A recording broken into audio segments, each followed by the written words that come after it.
Aloha, everyone. Good morning, good afternoon, or good evening, wherever you may be in this world. We're here in Maui, Hawaii, and we have a beautiful morning. I have a wonderful guest here at the Neutral Zone. You know it's anything but neutral. Today I have a gentleman that his name is TJ Frank. And if you were on Maui and you were anywhere around the healing community, you might say, I've heard that name. You're like a name. And then I met this guy. I was very surprised when I met him because I met him at a men's group out in KNI. He was there, and there was something about him that was just very dynamic. And as I got to meet him, and I was like, wow, this guy. And then someone referred him to me for acupuncture. And I said, wow, because I'd seen him in this thing, you know, he was a dynamic guy doing massages for anyone who might want it when we had breaks in our action. And while I'm talking about you, I should talk to TJ. How are you this morning? Good morning. I'm very well. Thank you. I don't know what that buildup was, but it's just, I found you and still find you to be a really interesting and dynamic guy. Well, welcome to the show. Thank you. You know, how would you describe you? I mean, I just described you as someone who, I just felt your presence, and I found out you did acupuncture and you did massage. How would you describe you? It's funny you should ask that because I still have a difficulty in describing myself professionally. I'm a conglomerate of all that I've experienced in this lifetime. Technically, legally, I have a master's of Chinese medicine and a license of acupuncture in a professional setting. Historically, my background, I was born and raised in the Bay Area, went to UC Davis for pre-med, worked in emergency medicine, laboratory medicine, and neurodiagnostics for 14 years in hospitals in California and Oregon, well, until I made my master's degree in Chinese medicine. And then from there, I moved to China and did postgraduate studies in Nanjing, China. After that, I spent 3 years traveling Asia, studying with different gurus, shamans, and teachers in ashrams and informal settings before settling in Maui 13 years ago. And I've had my shop set up here since. Since being here, I've worked primarily as an acupuncturist. I also teach Chinese medicine at the massage schools. I teach Qi-Gong classes. I'm very busy. So basically, here at the Neutral Zone, we've stepped into a pool of gold, a master. I want to call you a master. It's masterful to be involved in so many things and put them together. That's how I look at it. You know, you're very holistic and you have lots of pieces that come to who you are now. When I saw you and met you, my first reaction was, wow, this guy's got strong energy. Very, very positive, very male, but very positive and open. And I just, you know, was attracted. And then it was really an interesting thing as the weekend went on. By the way, we're talking about the New Warrior Training Invention for Mankind Project. Separate thing, great thing. We probably could talk about it, but there you were. And you just somehow had a sense of confidence. I never thought that I had an automobile accident in April, and it was just an odd thing. And I know this is out of your normal scope of where you're focusing on, but thank you for taking me. You have been the most dynamic of the healers, you know, my Western medicine doctor, chiropractor, physical therapist, but your treatments have been, I guess you can tell me from all that you've done before, your treatment is integrated by itself. And, you know, the secret as well to my work entirely is my Bhaktiism, which is a form of yoga, Bhakti is devotion and igniting the heart with falling in love with something outside of oneself, to ignite the ability to fall in love and open one's heart. And then once one is able to do that, using an outside stimulus, then using it, that awareness, that experience to do it within one's own self, independent of outside stimulus. And then eventually being able to do it with all outside sources. So Bhaktiism is something I learned from Baba Ram Dass. And that's one of the biggest gifts and the biggest secrets of what I do is I'm just the puppet at the end of the strings. I plug into universal consciousness through the spirit of love, through all the teachings that I received from Ram Dass. I lived in India and I moved to Maui from India and I was having a hard time integrating. So I asked to have private counsel with Ram Dass in 2008, asking him how to integrate. And we had a wonderful time and he instructed me on how to do it. And I told him, hey, look, I see you got a big property here. Do you need any help? I knew he was into Seva. And he said, what will you do? I don't care. So go to my help. And they said, go weed. So I weeded, I weeded. And they said, well, you come back. And I said, I'll come back every week. So I came back every week for almost 12 years. So I got a lot of direct experience with not only him, but his entire friend family. And through that, I was gifted tremendous awareness and experiences with those that have walked the path much longer and further than I had. Well, wow. You know, you say it so well. I knew Ram Dass in a different way, a couple of different, and had all kinds of friends around him. And interesting that, you know, it's amazing how he comes up in so many different aspects in my life, different people in different ways. You know, amazing. Yeah, he was a great, great guy. So are you. You have, I don't want to cut you off because. No, go ahead. No, I prefer you to lead. I just am, Ram Dass has come up, you know, I have people that know him when he was Richard Alpert way back when, and a continuum. I don't know if you know Dr. Ed Elkin here on Maui, Jarrell. He was a Mankind Project person for you.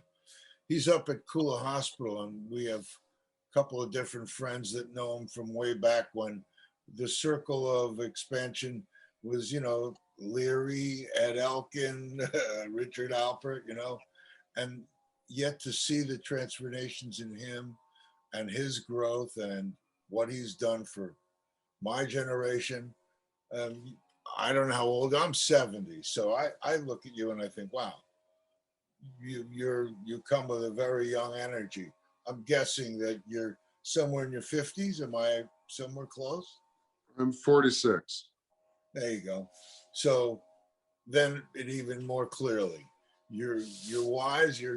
He's affected my generation a lot. You know, that Be Here Now thing was so dynamic. And then to see him grow and meet him when he was coming to the island. We did an interview as he was at the Maui Prince Hotel before he moved here. And that was a really different experience and piece in his life. And then to see what's growing afterwards, and having lived here since 1988 and seeing this community warm up and integrate with him. Like you said, the community that Ram Dass attracted, what a beautiful, incredible group of people. And thank you. So I got such a gift to have you treating me.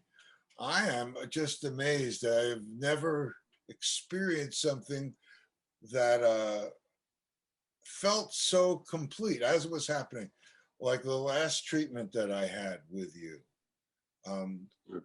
I felt as it was happening, it created an energetic thing that was very dynamic, and you know, had me involved with breathing to deal with the way the energy was flowing. But then when I left, how it like immediately flipped into the effect of the treatment. And I haven't had that many treatments that created that kind of dynamism in me and how I felt. So it was a real great experience. So my first game is within myself, doing the alignment that I was taught, through devotional work, plugging myself in a devotional spirit to allow the energy to move. Then the next step is to use that energy in a way of Qi-Gong.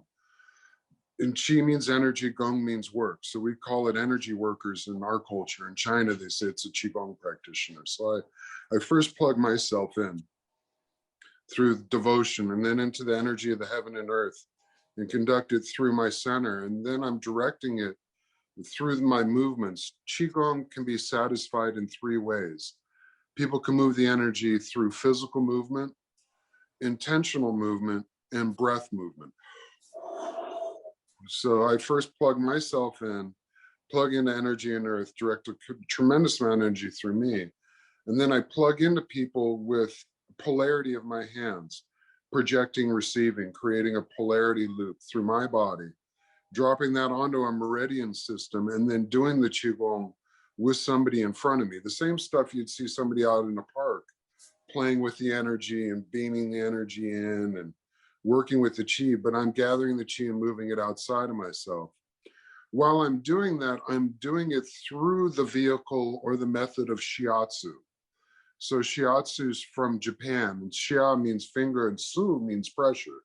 So Shiatsu is the art of finger pressure therapy. So the polarity of my hands aren't random. They're both on the same meridian. One's listening, one's projecting as I work with compressions, moving the energy down the meridian path. And I alternate between compression, stretch, compression, stretch, compression, stretch. And then the places a person's bound and they won't open up, if I can do that with breath, eventually it opens. And sometimes it'll crack and it'll come out.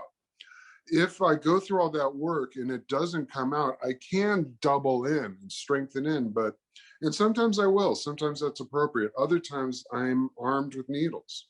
I'm an acupuncturist, so I can squeeze on the body, look for the goo, get them to release it. And if they don't, then I could pop it with a needle. And I'll put a series of needles so that when I pop it, that energy is directed intentionally.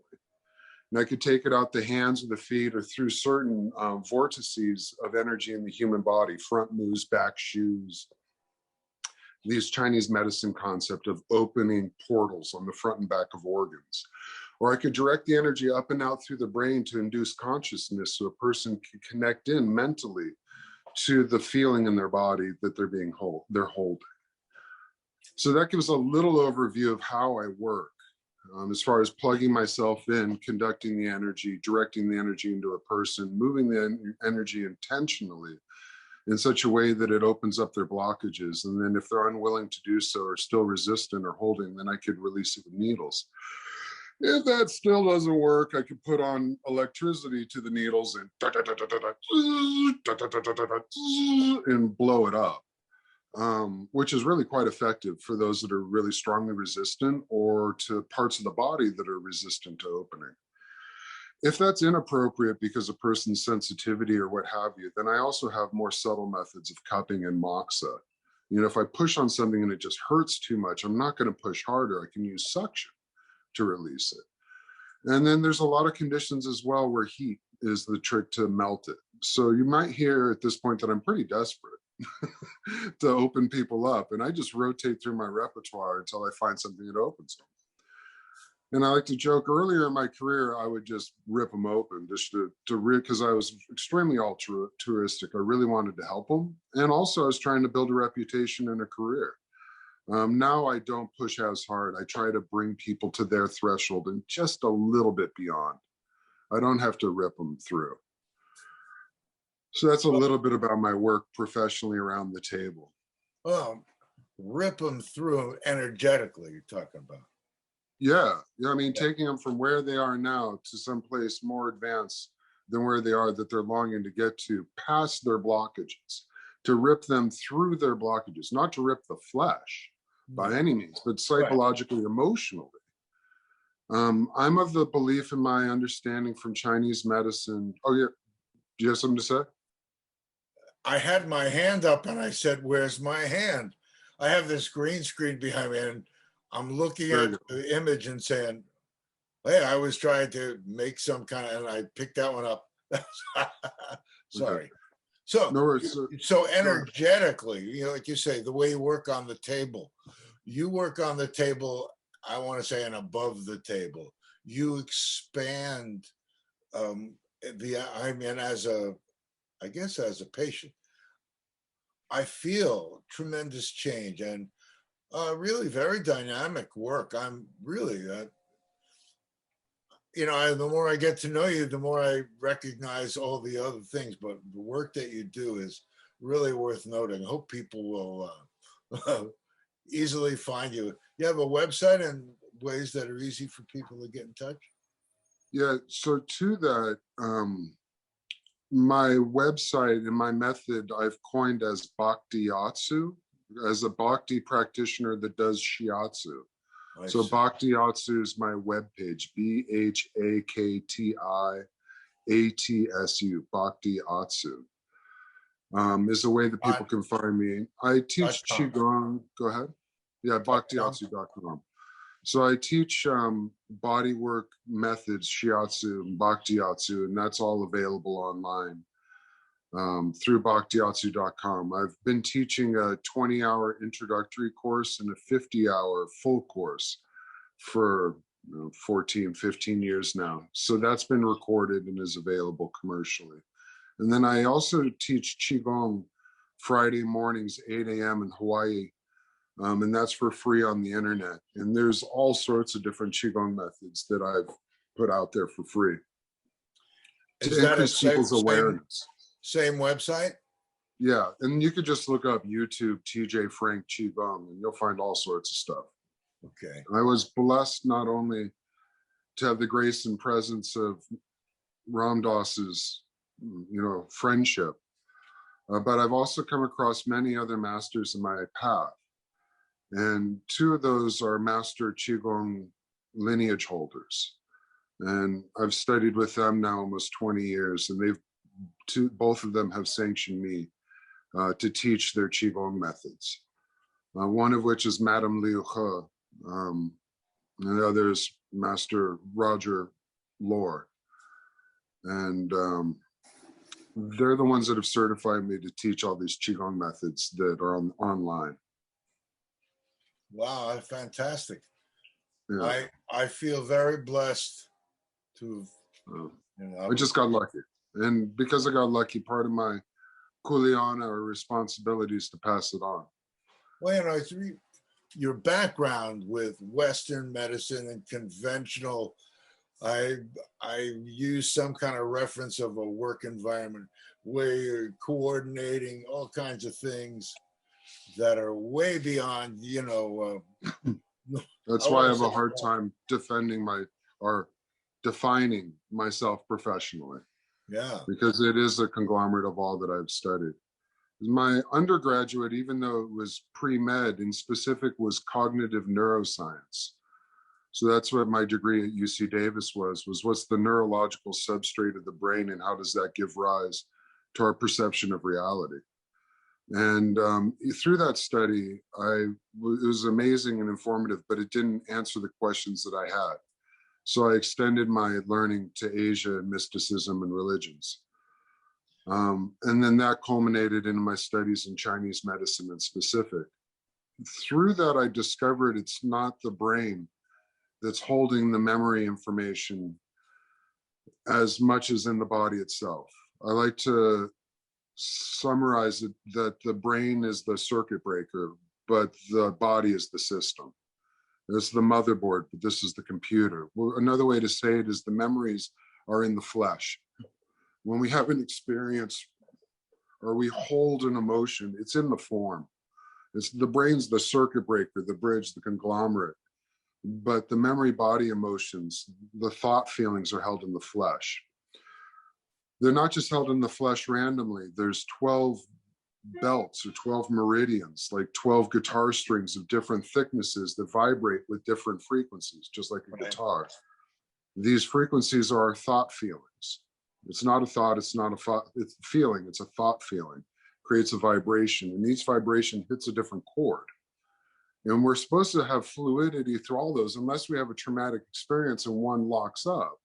And then we'll have a predominance of vibration in that particular chord that reflects in a predominance in a cognition or a thought. A person will think those thoughts more often. If somebody has a fear trauma, they'll think of fear more often. If they have a frustration trauma, they'll think frustration more often. If they have a worry trauma, they'll have worry thoughts more often.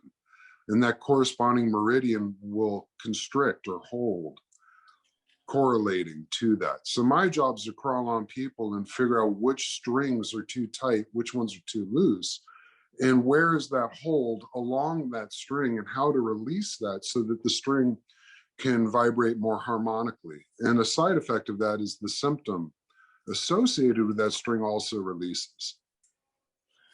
I have an interesting twist in that, where the physical and the, I don't want to say emotional, soul, where that bridges, because if someone has an accident, that meridian doesn't go away. Maybe they have different physical things. So when you're working with someone physically, you're moving energy physically in the body and tapping into, like, I don't know what it is, the soul, right? Isn't that like a window? So yes, absolutely. If somebody has a predominance of anger and frustration and they get into an accident, that energy as it transfers through the body is going to lodge into that pathway that's tight because it's opaque. It's already rigid. It's not fluid. So the resultant of that injury is they'll have pain along the inside of the leg, along the bone inside the hip. And it'll reflect to the hip and the knee on the inside. Now, that was there because they were already tight there. And when the injury came, it physically occurred. There is a physical thing. But because of that constriction and because of that pain, the person's awareness will be held there. And if it releases, then they would be more able to be attenuating or aware of their soul. These holds pull us away from our soul. They show us that's our work. It's what we're working on. Right. And as we release them and we let go, then we drop into a deeper part within ourselves. And if we keep doing it all the way through them, all the way through the heart, then we are at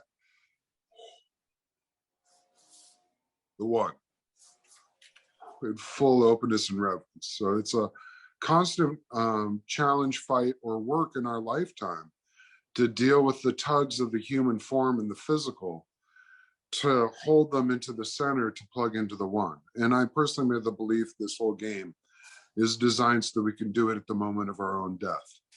Because if we're able to hold on to the one as we go through our own death, then we can merge into the one.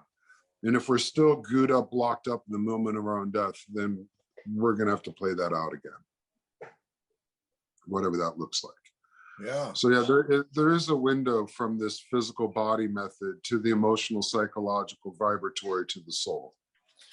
Well, it's interesting to me. You know, our audience is all kinds of people and all kinds of things. I always find it interesting because the fact that you have traditional Western and East, it's funny, I'll have my both hands up.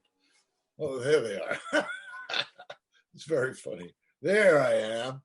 The fact that you have these different modalities blended and you're coming to people. If I was a viewer or a listener, I'd be hearing a Western frame describing things that are outside Western frame.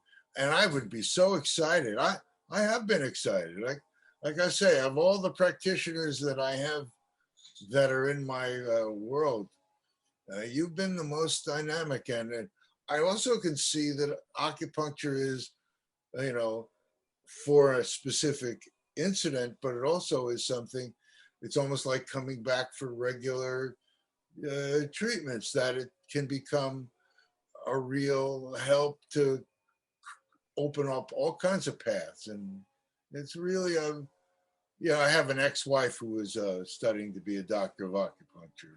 And so I've been skirting around it, but someone like yourself has integrated so many different things with it. Very, very exciting.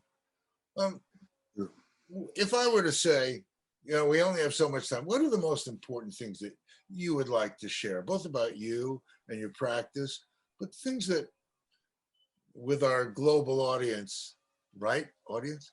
With our global audience, we want to be able to share you, because you're a very special being.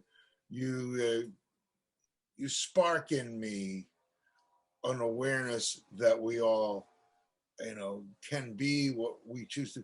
Your background and what you are, I feel like we're being given a gift here with you. This is a very special time. What's the most important stuff you like to be sharing? The single most important thing that I've learned thus far, and the culmination of all of it, quite literally, is the breath of Ha.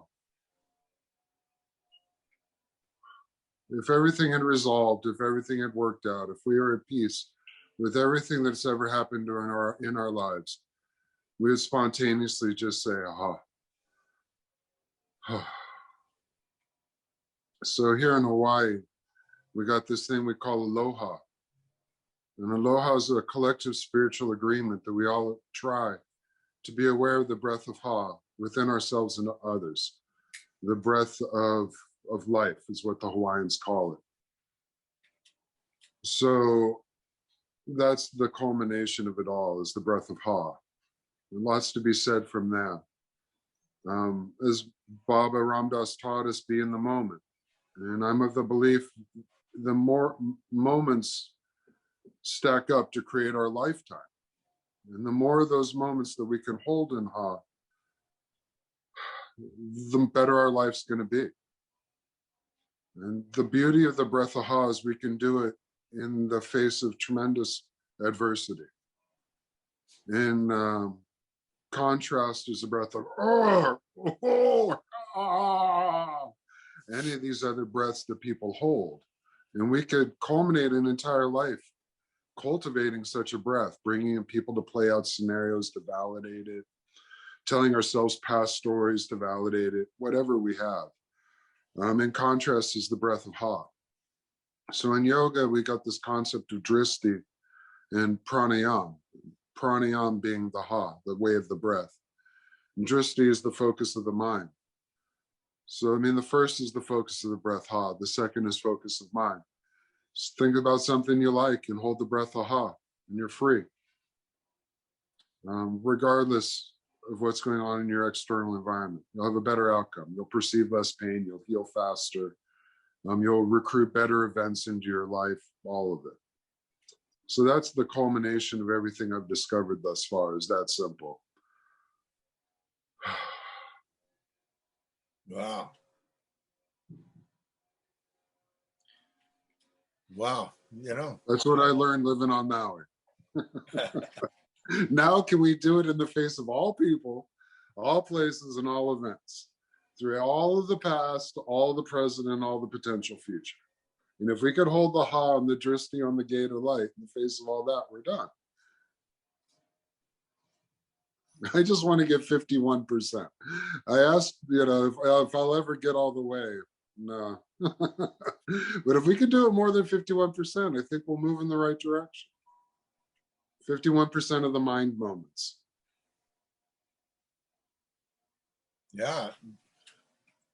Do you, this may sound funny, do you have students here that meet physically, or before some of the periods where we couldn't get together? Or do you do it online? You do both, I would imagine. Huh? Yeah. I teach in massage schools and have direct students there. I teach my Qi-Gong class.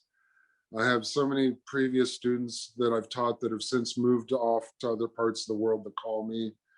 And then I've traveled the world and taught all over the world, Europe and Asia. And So I teach in all sorts of ways. I mean, since the pandemic, most of my teaching has been done Zoom, which is kind of a drag for me, honestly, because I like the human connection. I like to feel, see, not just to seal, but to see, but to feel, see, and to be able to read. And so much transmission comes beyond just presence. Like you're saying, you're hung out, you're like, what is this guy transmitting?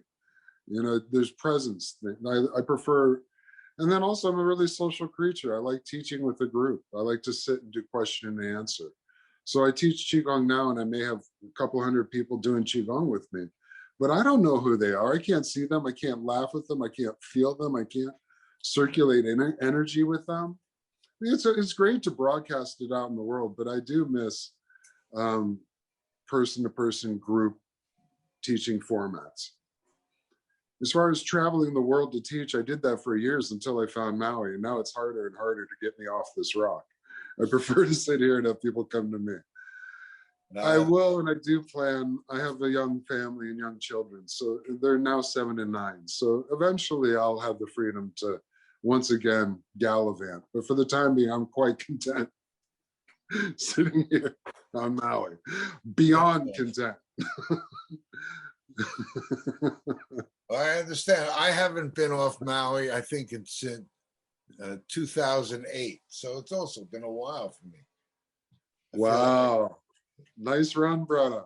That's solid. You know, people say, what? You haven't? No.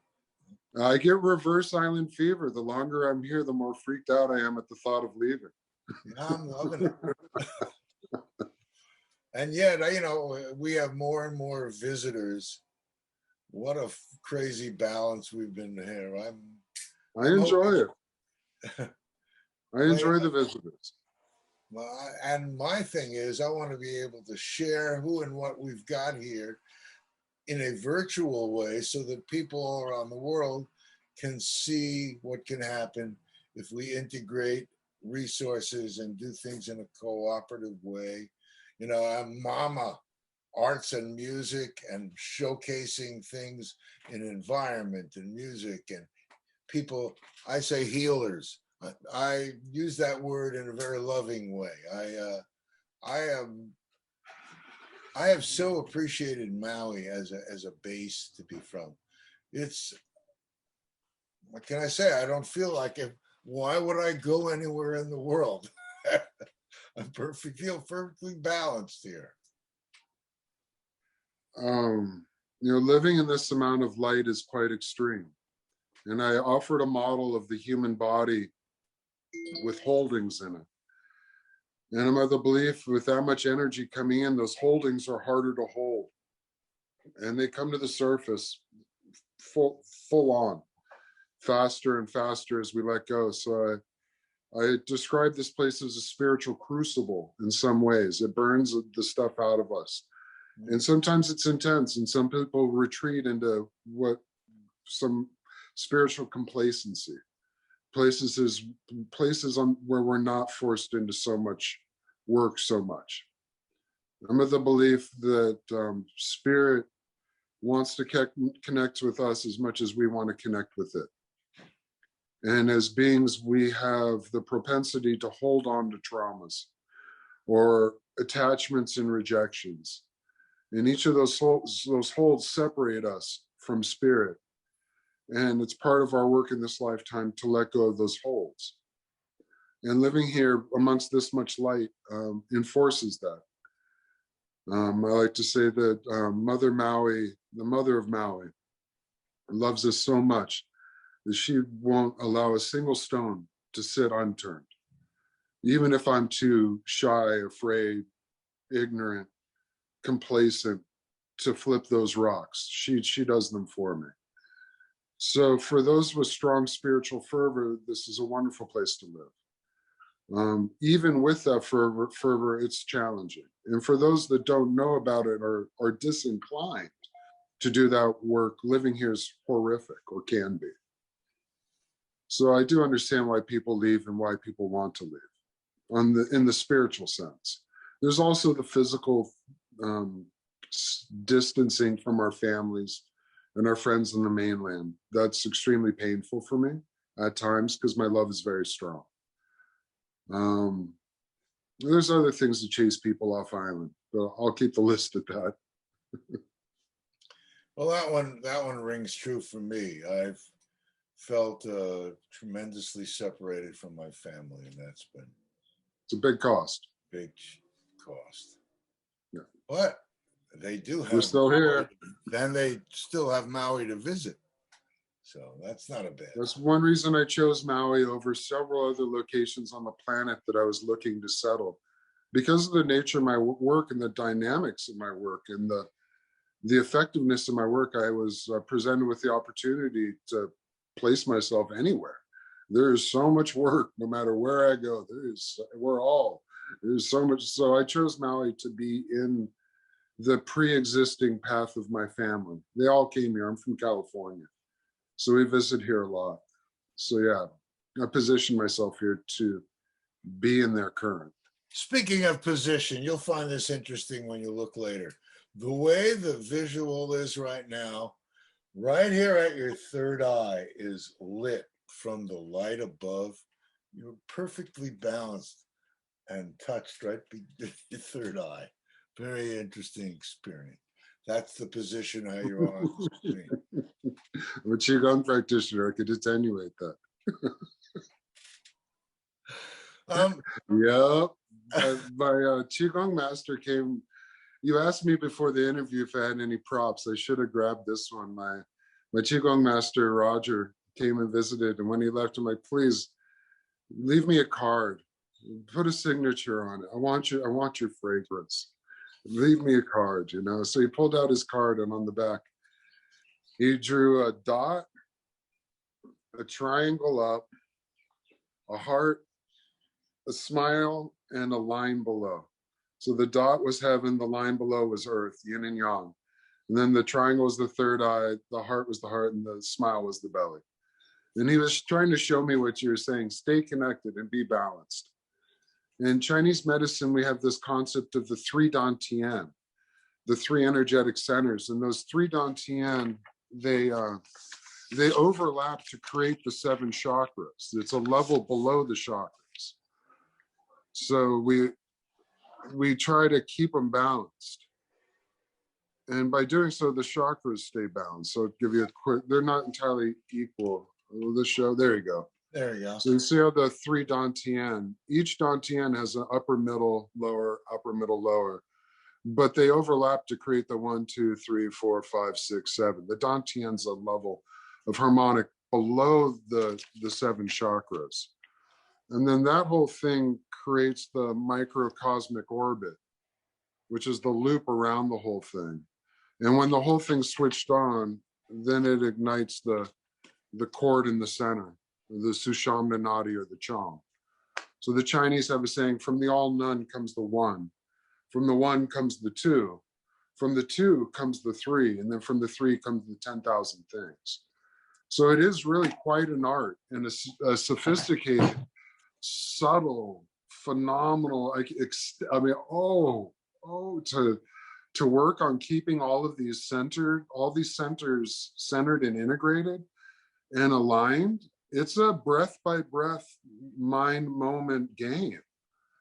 And that's where, the breath of Ha sounds so simple, stupid, and subtle, but by holding that, it forces the alignment. Wow. Some of this is reviewed in my awareness, and some of it is new, but I tell you, it is exciting to speak to someone like you. And I'm guessing I can see wanting to have you on, and maybe if you want, being able to somehow showcase some of what you're teaching is just such a great general thing for people to, I don't know, I want to say plug into. It's like, it's be in the moment. So what you share and the way you share it, very clear, and to me, very clear and resonates really well. You've been, in the short time I know you, you've been a very big presence in my life. Thank you. You're welcome. Thanks for this opportunity to share, expose the world of part of what I've gathered and experienced in my practice and studies. And anything that, take a quick inventory and think of anything else you might want to share, or how people might be in touch with you again. I'd like to be able to repeat that in a clear way. The question once again is, how can people get hold of me? Or what do I have to share? Well, you know, I said, okay, what do you want to teach? And you taught the most important thing. But you have so many facets. I just, while I have an audience here with us, I'm thinking, what other things would be interesting that you'd like to be sharing? Anything about general health? You seem to be... Which level of the game?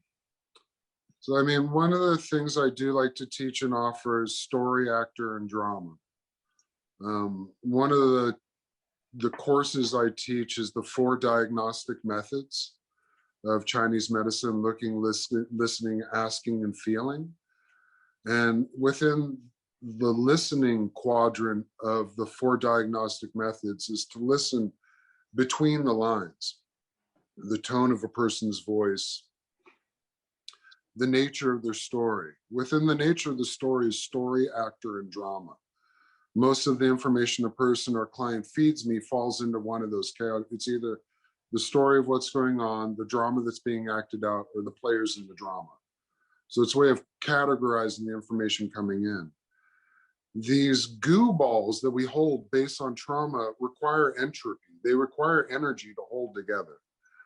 And it takes a tremendous amount of energy to hold these blockages in the body. And it's beautiful for me to see the fatigue that people hold when they finally let go.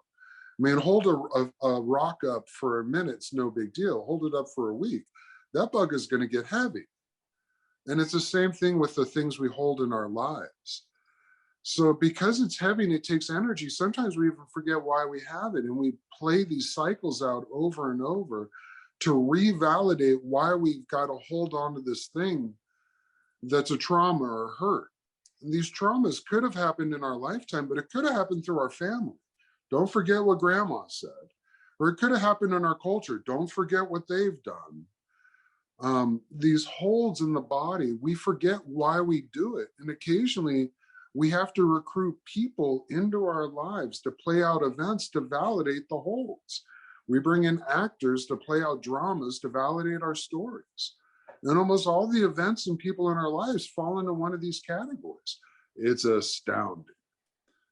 So that being the case, if our story trauma is around anger, frustration, then we're going to continuously coin environments and situations in our lives that validate that. And we'll pull in people to validate that. And we'll have experiences that'll validate it so that we can hold it for whatever purpose we're holding it.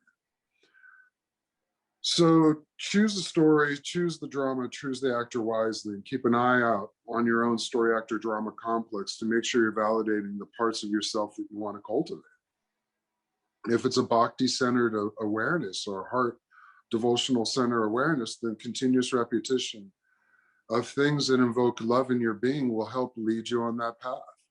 It'll bring you to awe. Just keep saying awe. Be around things that bring you into awe. And be around people that bring you into awe. And then eventually you'll cultivate yourself into awe. Because I'm not there yet, not much of the time, even though I've been shown it and been given a rope. So the story actor drama complex is something I wish that we were taught in school. And yeah, that one's, to look at that within, it's something. Well, I must tell you, as an audience, and it's interesting, I'm sitting here kind of guiding this, but I feel like an audience. I feel like I'm sitting in front of a teacher. You've been really gifting us with a lot of, as I perceive, a lot of truth and a real beautiful, you're a beautiful guy. And I appreciate that you took the time to be here with me and our audience. You know? I had to push away a sciatica patient, a neuropathy patient, an insomnia patient, to create space. But I really wanted to do this, so I'll get to see them. There's no end to the conveyor belt of work. The amount of suffering on this earth that needs to be mitigated and healed and helped. Unfortunately and fortunately. Well, TJ We're all Frank, going you've been through a real blessing. Yeah, we are all going through it, aren't We're all going through it. And if we can help each other out in any subtle ways, please. Yeah. Well, thank you for joining us here, and all of you out there in listening land and viewing land. TJ Frank, wonderful guy. We'll hopefully have him again if he'll gift us. But I'd love to. That'd be great. Thank All you. right. Aloha, everyone. Aloha.